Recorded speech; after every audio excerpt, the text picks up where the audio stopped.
Hello all, it's Kara from the Transformation Mom for ABCDE, and I'm here with the second part of my Plan With Me series, and I just wanted to show you what I've come up with. So, last part of the Plan With Me series, I talked a little bit about the bullet journals that I've done in the past 2 years. So the first year I started out with Electrum, last year I went fully digital. And, I kind of described a little bit about why I liked and didn't like both of them in the last video. So, that's why I came up with this system.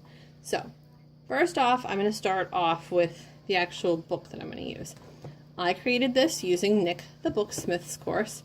It is approximately 6x9 with a 2 1/4 inch rounded spine. It has seam binding as the closure, so it can be tied up. And I'm going to open it up, and I used her Traveler's Notebook course to actually sew in some pockets in the front so that my pen can go here. And I already have put some information here so that I don't want you to see, but here's some extra sheets of paper that I can use. And what I did was I pretty much made a naked junk journal. So each signature has 8 pages, and the first page is a piece of heavy-duty cardstock with lace sewn on it, and then it has some plain copy paper and then some other paper, and I'll show you what lines those are from in a second. So there are 8 signatures, exactly the same as that, just plain paper and everything else. In the back I put a few little more pockets in case I want to carry my ID or my credit cards.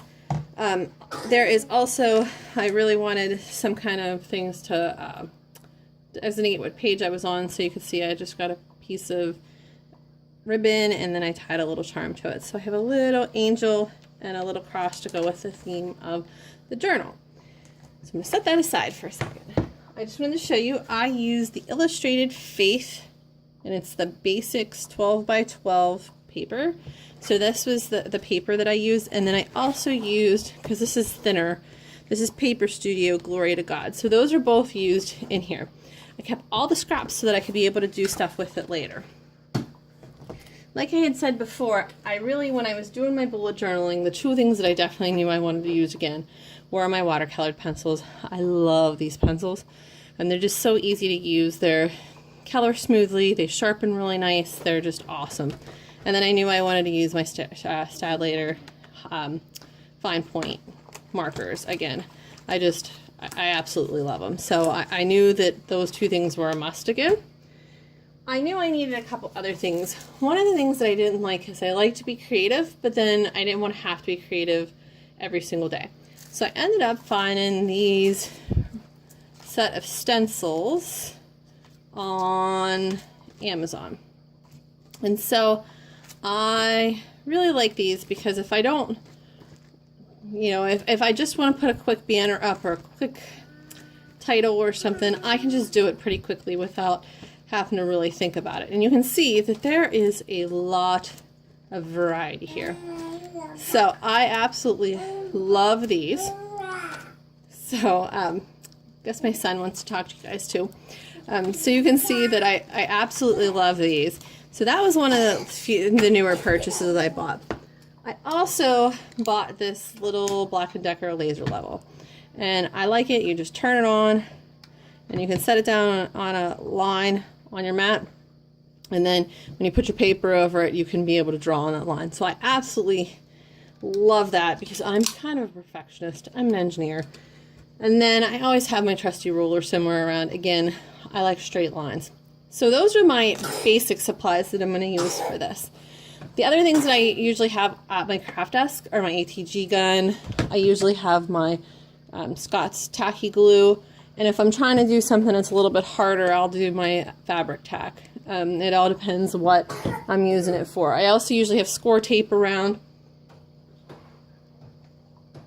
So like I said, I really wanted a good mix between my, my paper bullet journal and my digital bullet journal. So my husband and I created our digitals from last year, and then we just revamped them for 2018.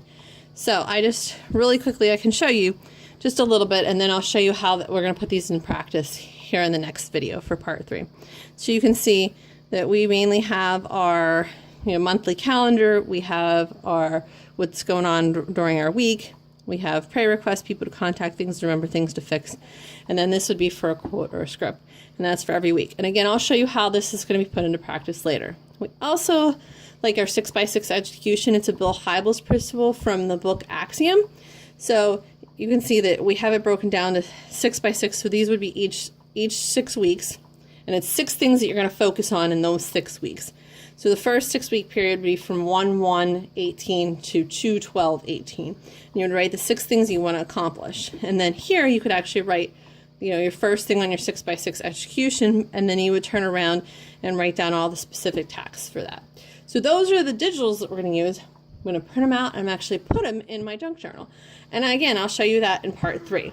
So those are my supplies, and that's what I'm going to be doing this year, and we'll see how it's going to work. And I'm hoping at the end of January, when I do our video, that it will show that I absolutely love this. I hope you guys have a great day. It's Kara from the Transformation Mom for ABCDE. Have a great day.